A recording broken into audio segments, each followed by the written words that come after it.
大家好，我是瑞士的中医师和营养师。人上了年纪呢，晚上就爱打呼噜，口干舌燥，牙龈萎缩，舌头有裂纹。到了这个季节呢，还容易干咳。究其原因，其实很大一部分呢都是睡觉时呢用嘴呼吸导致的。睡觉时张嘴呼吸，使空气呢在口腔中流动，风干唾液和口腔黏膜，萎缩牙龈。嘴呼吸其实还会减少20%的细胞吸氧量，减少血液中的一氧化氮浓度，增加高血压风险，所以呢不容小觑。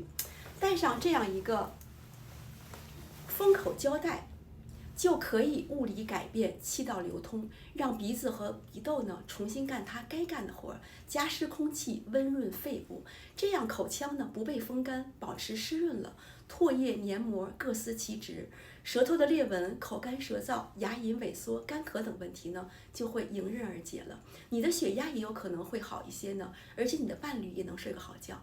关注我，带来更多健康小窍门。